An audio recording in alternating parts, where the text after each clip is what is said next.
Good morning, student. Today we are discuss about medical surgical nursing first. This video for BSc nursing second year and GNM second year. In medical surgical nursing first, we are already discussing about GI tract abnormalities, and in this chain today we are discuss about inflammatory bowel disease. Inflammatory bowel disease is a digestive system abnormality. So let's start from introduction. Introduction में हम बात करेंगे inflammatory bowel disease क्या होती है। Inflammation का मतलब कि जो बाउल है उसके अंदर इन्फ्लामेशन अक्कर हो रही है। जो बाउल है, जो इंटेस्टाइन है, स्मॉल और लार्ज जो इंटेस्टाइन है, वहां पर जब इन्फ्लामेशन का फॉर्मेशन होता है तो उसको हम बोलेंगे इन्फ्लामेटरी बाउल डिजीज। मतलब कि जब स्मॉल या लार्ज इंटेस्टाइन के अंदर इन्फ्लामेशन अक्कर होती है, इन्फ्लामेशन बिकम होती है, तो उसको हम बोलेंगे इन्फ्लामेटरी बाउल डिजीज, या इसको हम शॉर्ट में लिखते हैं IBD। इसकी डेफिनेशन की बात करें तो डेफिनेशन रहेगी इसकी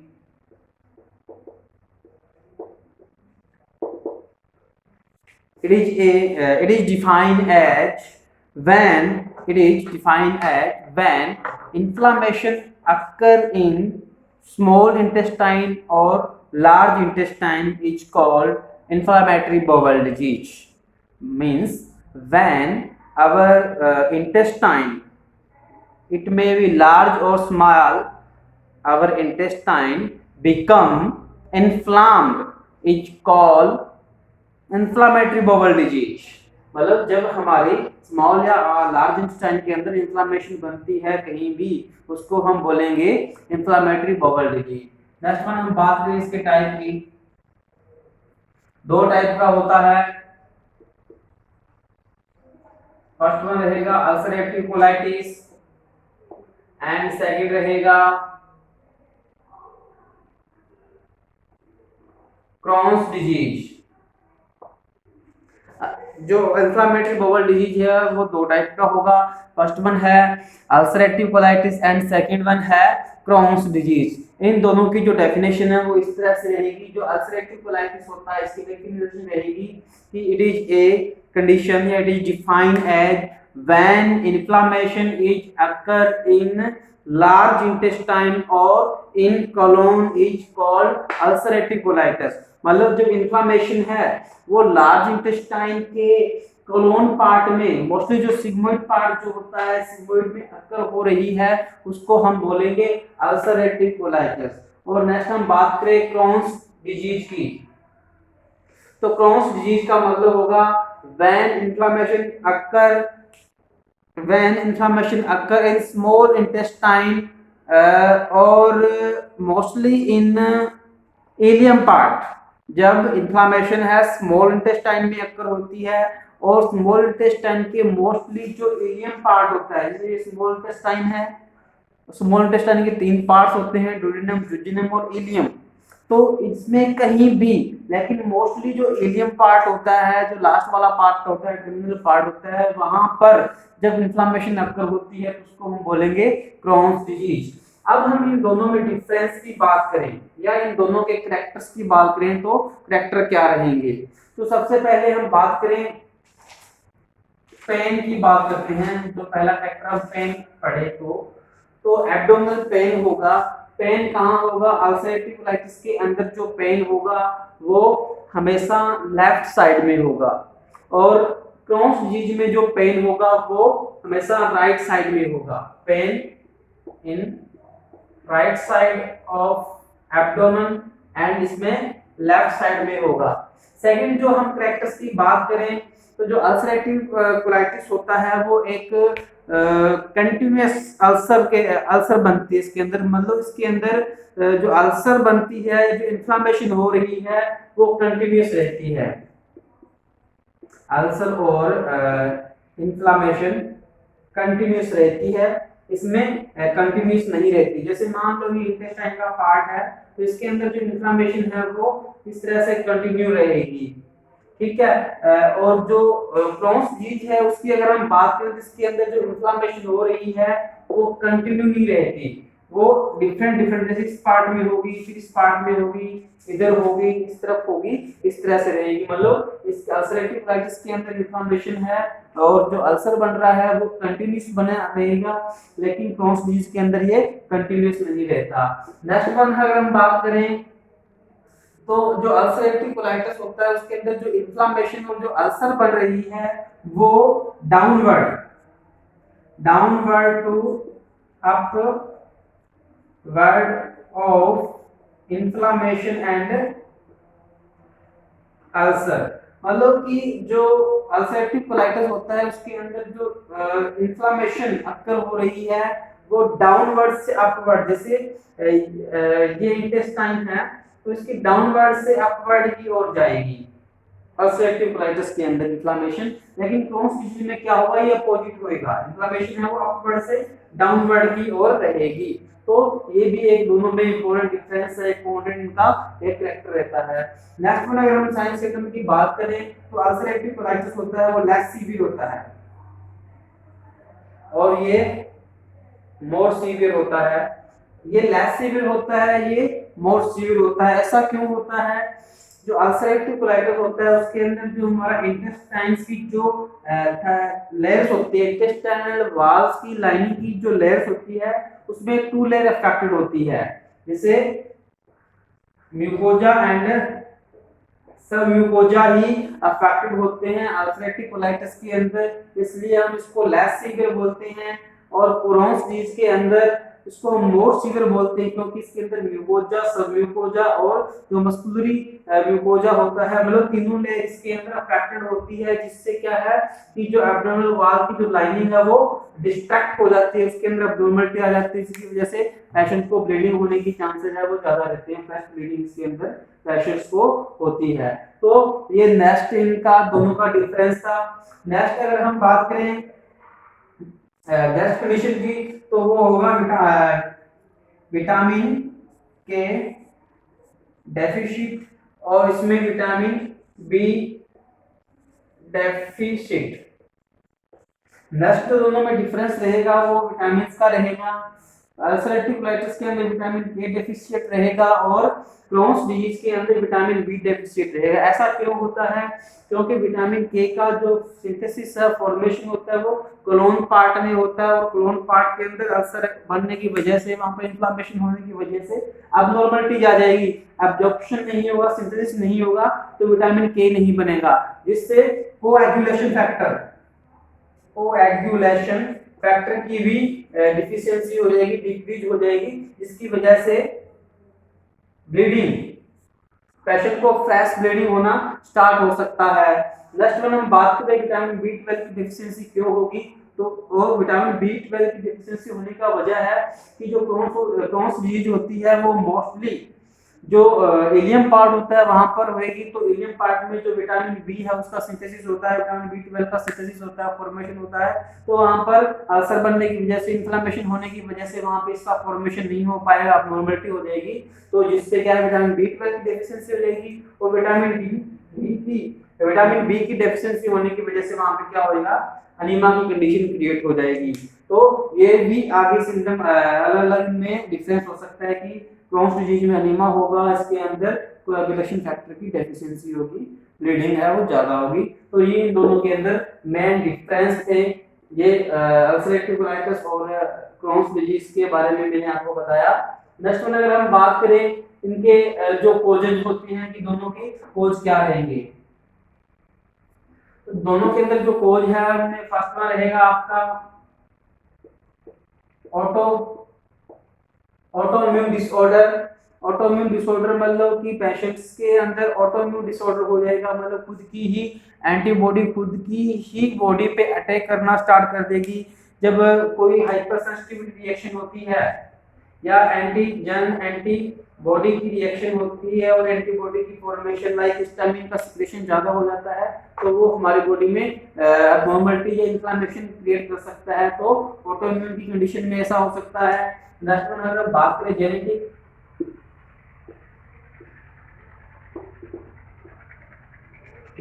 कोज के अंदर रहेगा कि अगर हमारी फैमिली में ऐसी प्रॉब्लम किसी को है, तो जैसे फादर को है ग्रैंडफादर को है, उनके फादर्स को आगे मतलब जनरेशन में इस तरह की इंफ्लेमेटरी बाउल डिजीज चलती आ रही है, तो उसकी वजह से भी ऐसा हो सकता है। नेक्स्ट वन हम बात करें स्ट्रेस। अगर पेशेंट को स्ट्रेस रेगुलर रहता है, पेशेंट टेंशन में रहता है, उसके इमोशंस कंट्रोल नहीं होते, उस कंडीशन में हमारी बॉडी में हार्मोनल इम्बैलेंस होने के चांसेस होते हैं, जिससे भी इन्फ्लेमेशन का फॉर्मेशन हो सकता है। नेक्स्ट वन हम बात करें स्मोकिंग। स्मोकिंग की वजह से हो सकता है, स्मोकिंग के थ्रू जब निकोटीन हमारे अंदर जाएगा तो निकोटीन को एंटीजन मानकर एंटीबॉडी उसके अगेंस्ट काम करेगी, उसकी वजह से भी हमारी बॉडी में इन्फ्लेमेशन फॉर्मेशन हो सकती है। नेक्स्ट वन हम बात करें कॉजेस के अंदर ही, तो इन्फेक्शन के अंदर वो बैक्टीरियल हो सकता है, वो वायरल इन्फेक्शन हो सकता है, मतलब जब कोई इन्फेक्शन होता है तब भी इन्फ्लेमेशन अक्कर हो जाएगी। और वो इन्फेक्शन अगर हमारे इंटेस्टाइन का होता है, स्मॉल या लार्ज इंटेस्टाइन का होता है, वो बैक्टीरिया वायरल हो सकता है, उसकी वजह से भी इन्फ्लेमेशन हो सकती है। नेक्स्ट वन हम बात करें ड्रग्स।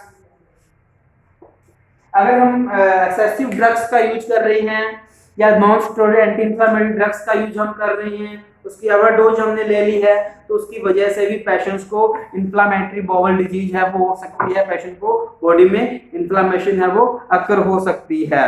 तो ये हम बात कर रहे थे कोजेज की, तो ये पेशेंट्स को मेन कोज रहेंगी जिसकी वजह से पेशेंट्स को इन्फ्लेमेटरी बाउल डिजीज हो सकती है।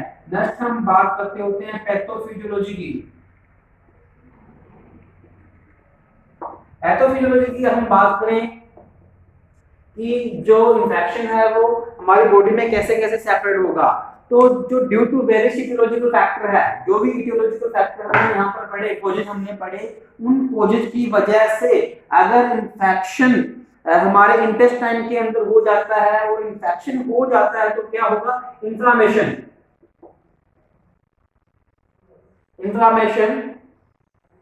अकर इन इंटेस्टाइन के अंदर इन्फ्लेमेशन हो जाएगी, इटियोलॉजिकल फैक्टर की वजह से इन्फेक्शन हुआ, इन्फेक्शन होने की वजह से क्या हो जाएगा, इंटेस्टाइन के अंदर इन्फ्लेमेशन आ जाएगी।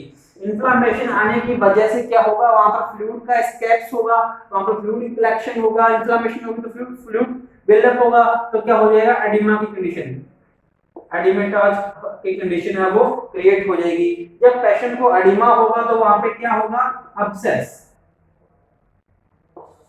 अब्सेस बनेगा, और अब्सेस बनने की वजह से अल्सर हो सकता है।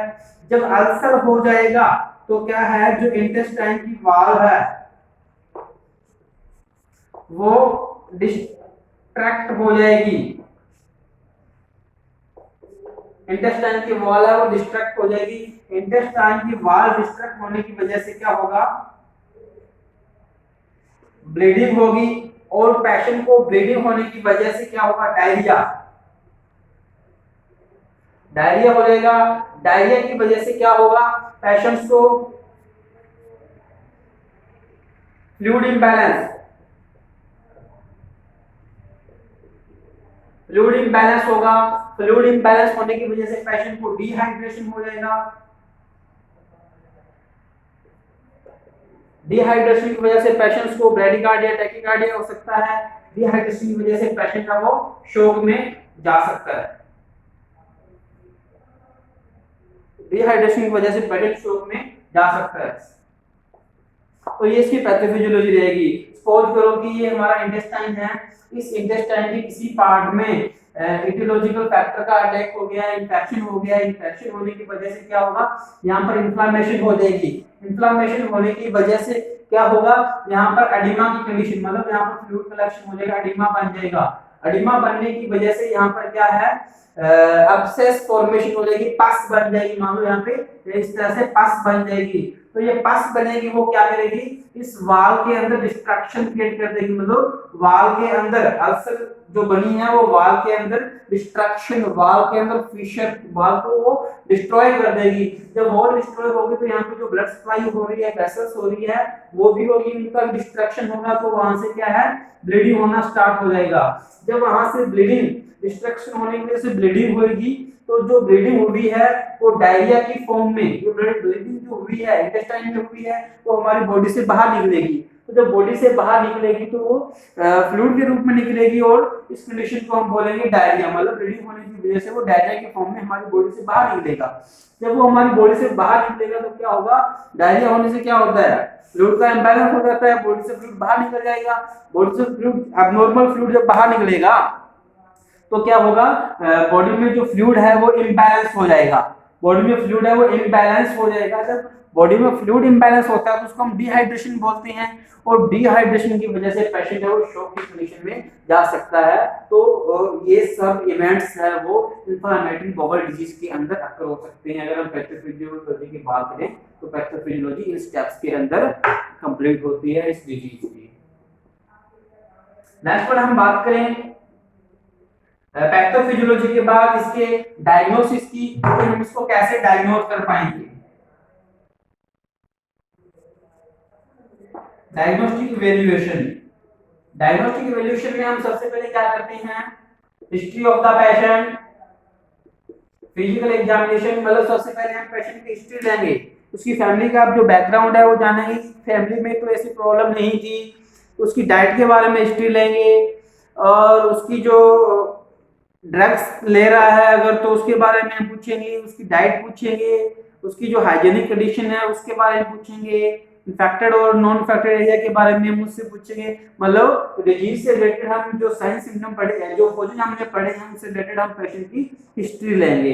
हिस्ट्री लेने के बाद नेक्स्ट स्टेप जो हमारा रहता है फिजिकल एग्जामिनेशन। फिजिकल एग्जामिनेशन में हम ओरल कैविटी से लेकर हम उसकी एनएस कैविटी तक उसका फिजिकल एग्जामिनेशन करेंगे। और जो फिजिकल एग्जामिनेशन होता है वो हम 4 टेक्निक्स के अंदर करते हैं। पाल्पेशंस करेंगे, इंस्पेक्शन करके देखेंगे, परकशन करके देखेंगे, और अस्कल्टेशन करके हम डिजीज को फाइंड आउट करेंगे। जब हम ये दोनों स्टेप फॉलो करते हैं तो हमें डिजीज है वो इंडिकेट होना स्टार्ट हो जाती है। अब डिजीज हमें इंडिकेट हो गई है, इस डिजीज को कंफर्मेशन करने के लिए हम क्या करते हैं, लैब इन्वेस्टिगेशन करवाते हैं। लैब इन्वेस्टिगेशन के हम अंदर क्या करवाएंगे, सीबीसी। सीबीसी से हमें क्या पता लगेगा, जो कंप्लीट ब्लड काउंट है उसके बारे में पता लगेगा। अभी इन्फ्लेमेशन हो रही है, इन्फ्लेमेशन हो रही है इसका मतलब इन्फेक्शन हो रहा है, तो इन्फेक्शन कितना हो रहा है मोस्टली हम सीबीसी से ये पता लगाएंगे, डब्ल्यूबीसी वगैरह से हम इसको चेक करेंगे। नेक्स्ट वन, अगर हम डायग्नोसिस के अंदर हम बात करें तो हम स्कोपी, क्लोनोस्कोपी करके देख सकते हैं पेशेंट की। हम जो क्लोन होता है उसका हम स्कोपी करा के देखेंगे, क्लोनोस्कोपी करा के देखेंगे, सिग्मोस्कोपी, सिग्मोइडस्कोपी। जब हम सिग्मोइड का हम विजुअलाइजेशन करते हैं स्कोपी के थ्रू, स्कोप के थ्रू। इसके अंदर हम एंडोस्कोपी करवा सकते हैं। मतलब अगर वो स्मॉल इंटेस्टाइन का अब्नॉर्मलिटी है, लाइक क्रोन्स डिजीज हो रही है, तो हम एंडोस्कोपी के द्वारा हम पता कर सकते हैं। नेक्स्ट है अनीमा, जो बेरियम अनीमा करवा के हम पेशेंट्स का असेसमेंट कर सकते हैं। नेक्स्ट है x-ray, x-ray barium x-ray, x-ray भी हम बेरियम एब्डोमिनल कैविटी का हम बेरियम एक्सरे करवाते हैं पेशेंट्स को, बेरियम स्वेलो करवा के उसका हम एक्सरे करते हैं। इसके अलावा हम कुछ इमेज टेस्ट कर सकते हैं, जैसे यूएसजी, अल्ट्रासाउंड करवाकर देख सकते हैं। हम सीटी स्कैन भी करवाकर डिजीज को कंफर्म कर सकते हैं। इन सब से क्या है, हमें डिजीज के बारे में पता लगेगा। अब जो डायग्नोसिस था, इससे पहले जो साइन सिम्टम है उनका भी हमें पता होना चाहिए, इस डिजीज के क्या क्या साइन सिम्टम रहते हैं। तो डायग्नोसिस से पहले साइन सिम्टम पढ़ रहे थे, अभी कर लेते हैं। तो जो साइन सिम्टम में रहेंगे वो क्या रहेंगे, सबसे पहले जो साइन सिम्टम रहेगा वो रहेगा pain, abdominal pain, left and right. अगर पेशेंट्स को अल्सरेटिव कोलाइटिस हो रहा है तो उस कंडीशन में लेफ्ट साइड में पेन रहेगा एब्डोमेन के। अगर पेशेंट को अल्सरेटिव कोलाइटिस हो रहा है तो लेफ्ट साइड में पेन रहेगा, और पेशेंट को अगर क्रोन्स डिजीज हो रही है तो राइट साइड एब्डोमिनल की राइट साइड में पेशेंट को पेन रहेगा। इसके अलावा नेक्स्ट अगर हम बात करें तो पेशेंट्स को डायरिया, ब्लडी डायरिया,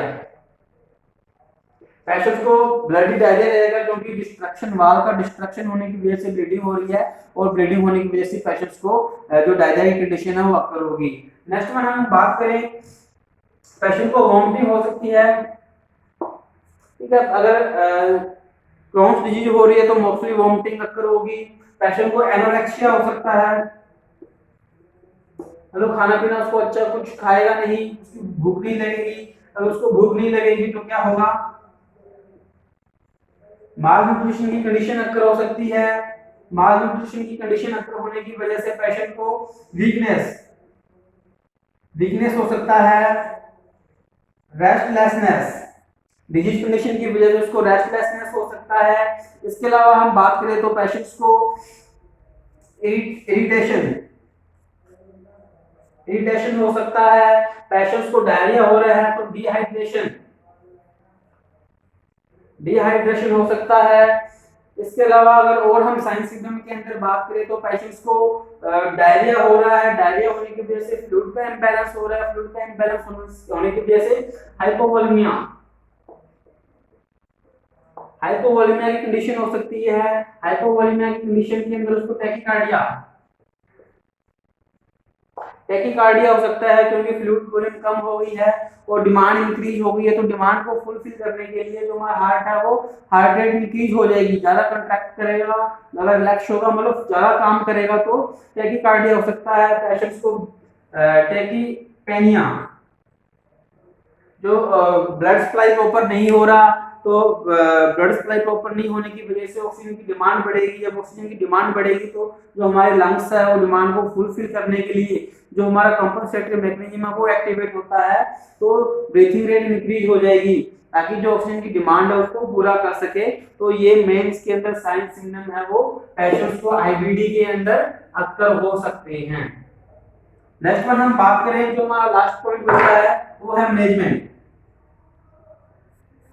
मैनेजमेंट के अंदर हम बात करें तो फर्स्ट वन हम करते हैं मेडिकल मैनेजमेंट। पेशेंट्स को पहले हम विद मेडिसिन मैनेज करने की कोशिश करते हैं। विद मेडिकल मैनेजमेंट में हम उसको देते हैं कॉर्टिकोस्टेरॉइड।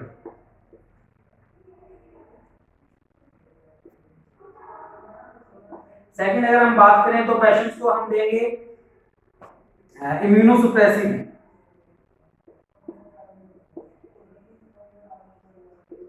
सुप्रेसिव ड्रग्स। अगर नेक्स्ट हम बात करें तो उसको हम देंगे एंटीबायोटिक। नेक्स्ट अगर हम बात करें तो पेशेंट को हम देंगे मल्टीविटामिन। नेक्स्ट बात करें तो पेशेंट्स को हम दे सकते हैं मल्टीविटामिन के अलावा नेक्स्ट अगर हम बात करें तो पेशेंट्स को जैसे एंटीएमेटिक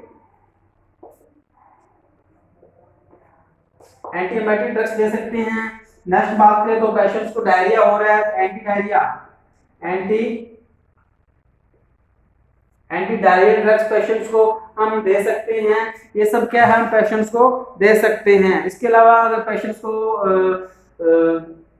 सिम्प्टोमेटिक मैनेजमेंट भी हम कर सकते हैं, जैसे सिम्टम्स अक्कर हो रहे हैं, रेस्टलेसनेस हो रही है, पेशेंट को पेन हो रहा है तो हम उनको पेन किलर है वो दे सकते हैं, ओपियोइड है वो दे सकते हैं। अब हम बात करें सबसे पहले कॉर्टिकोस्टेरॉइड के अंदर, तो पेशेंट को हम कॉर्टिकोस्टेरॉइड के अंदर हम क्या क्या दे सकते हैं। तो पेशेंट को हम कॉर्टिकोस्टेरॉइड में उसको हाइड्रोकोर्टिसोन दे सकते हैं, उसको हम बीटा मेथासोन दे सकते हैं, उसको हम प्रेडनिसोन जो ड्रग्स होती है वो दे सकते हैं। हाइड्रोकोर्टिसोन दे सकते हैं, प्रेडनिसोन दे सकते हैं, और जो बीटा मेथासोन होता है वो हम इस कॉर्टिकोस्टेरॉइड ड्रग्स के अंदर दे सकते हैं। नेक्स्ट वन हम बात करें इम्यूनोसुप्रेसिव्स के अंदर हम कौन कौन सी ड्रग्स पेशेंट्स को दे सकते हैं। तो इम्यूनोसुप्रेसिव ड्रग्स के अंदर हम पेशेंट्स को मेथोप्राइन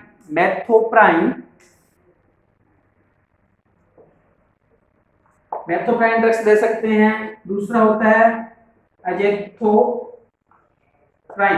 मेथोप्राइन और एजेथियोप्राइन ड्रग है वो हम पेशेंट्स को इम्यूनोसुप्रेसिव के अंदर दे सकते हैं। नेक्स्ट हम बात करें एंटीबायोटिक्स की, तो एंटीबायोटिक्स के अंदर हम उसको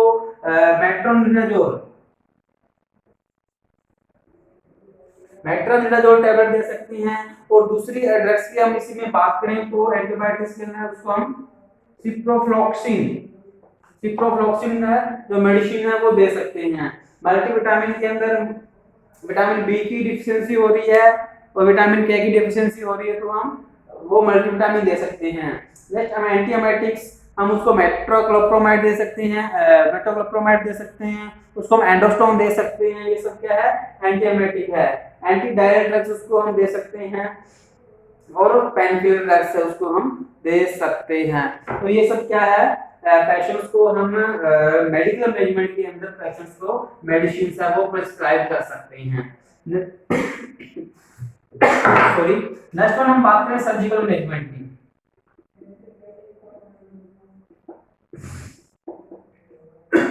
सर्जिकल मैनेजमेंट्स के अंदर हम क्या करते हैं कि फर्स्ट वन हम पेशेंट्स को कोलोस्टमी परफॉर्म करते हैं। कंडीशन है वो मेडिसिन ठीक नहीं हुई तो हम कोलोस्टमी करते हैं। कोलोस्टमी क्या होती है कि कोलोन, जैसे मान लो इस पार्ट में, कोलोन पार्ट में कहीं भी अबनॉर्मल फॉर्मेशन हो रही है तो पेशेंट्स के हम लेफ्ट साइड में जो एब्डोमिनल वॉल होती है उसके ऊपर एक स्टोमा बना देते हैं। जैसे ये एब्डोमिनल वॉल होती है, यहाँ से ये कोलोन है, ये एब्डोमिनल वॉल है, तो यहाँ से हम क्या है एक ओपनिंग, आर्टिफिशियल ओपनिंग बना देते हैं, जिससे जो फीकल मटेरियल है वो अल्सरेटिव कोलाइटिस की कंडीशन में आगे नहीं जाएगा, वो डायरेक्ट यहीं से पास आउट हो जाएगा। यहाँ पर हम कोलोस्टमी कर देंगे तो मटेरियल वो आगे नहीं जाएगा, तो उस पार्ट को रेस्ट मिलेगा, रेस्ट मिलने से वो जल्दी हील हो जाएगा। तो कोलोस्टमी करके हम जो फीकल मटेरियल है, डाइजेस्टिव मटेरियल, उसको यहाँ से एब्डोमिनल वॉल के थ्रू बॉडी से बाहर निकाल देते हैं। नेक्स्ट अगर हम सर्जरी की बात करें तो उसको हम दे सकते हैं प्रोक्टोकोलेक्टमी।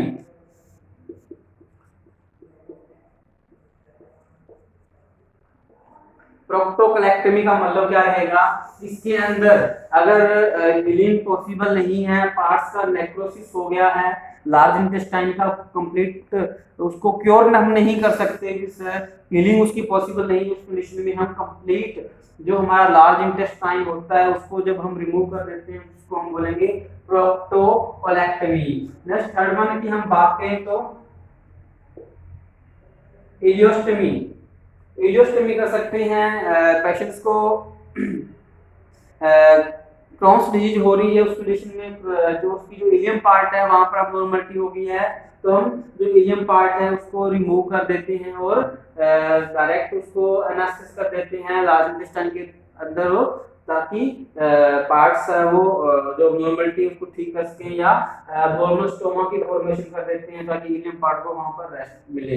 इसके अलावा जो फोर्थ वन इसके अंदर एक सर्जरी होती है वो होती है इलियो एनल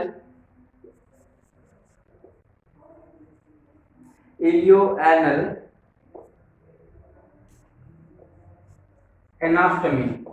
इलियो एनल एनास्टमी का मतलब होता है कि जब लार्ज इंटेस्टाइन में अल्सर और इन्फ्लेमेशन बन रही है उस कंडीशन में जो हम इलियम पार्ट है उसको डायरेक्ट जो एनल कैनाल है उसके साथ जोड़ देते हैं, जिससे क्या है कि इस पार्ट को रेस्ट मिलेगा और वो रिकवर हो जाएगा। या अगर हमने प्रोक्टोकोलेक्टमी की हुई है तो उस कंडीशन में भी हम इलियम को डायरेक्ट एनस कैनाल से जोड़ देते हैं, तो पेशेंट्स को स्टूल पास आउट करने में आसानी होती है, इजी रहता है। बट इसके अंदर एक कॉम्प्लिकेशन होता है कि पेशेंट्स को ड्रम सिंड्रोम हो सकता है, इसकी वजह से पेशेंट को कुछ चीज उसने इंगल्फ की है, कुछ चीज ली है, तो इमीडिएटली पास आउट वो विद इन 20 मिनट और हाफ आवर वो पास आउट हो जाती है।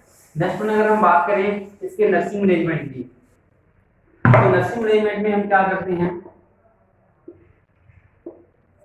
नर्सिंग मैनेजमेंट के अंदर मोस्टली अगर सर्जरी परफॉर्म हो रही है तो हम प्री ऑपरेटिव, इंट्रा ऑपरेटिव और पोस्ट ऑपरेटिव तीनों कंडीशन का हम डायग्नोसिस करेंगे। जैसे pre operative, second intra operative and third है पोस्ट ऑपरेटिव। तो प्री ऑपरेटिव मतलब ऑपरेशन से पहले, इंट्रा ऑपरेटिव मतलब ऑपरेशन के दौरान, और पोस्ट मतलब ऑपरेशन के बाद। इन तीनों कंडीशन में कंडीशन के अकॉर्डिंग, प्री कंडीशन के अकॉर्डिंग अलग नर्सिंग डायग्नोसिस बनेगा, पोस्ट के अकॉर्डिंग अलग डायग्नोसिस बनेगा, और इंट्रा ऑपरेटिव कंडीशन के अकॉर्डिंग अलग डायग्नोसिस है वो हम बनाएंगे और उसके अकॉर्डिंग गोल डिसाइड करेंगे और पेशेंट्स को जो हमारी नर्सिंग इंटरवेंशन है वो प्रोवाइड करेंगे। इसके अलावा जनरल मैनेजमेंट की बात करें, इसके अंदर एक जनरल मैनेजमेंट भी हम कर सकते हैं। तो जनरल मैनेजमेंट के अंदर हम पेशेंट्स को हाई प्रोटीन डाइट देते होते हैं। तो मोस्टली ये हमारा आज का जो टॉपिक था इन्फ्लामेटरी बाउल डिजीज के बारे में आई होप कि अच्छे से समझ आया होगा। अगर आप कुछ डाउट रहता है तो आप कमेंट करके क्वेश्चन पुट अप कर सकते हैं, वहाँ से हम आपको उसका आंसर या आपको सेटिस्फाई करने की कोशिश करेंगे। Thank you.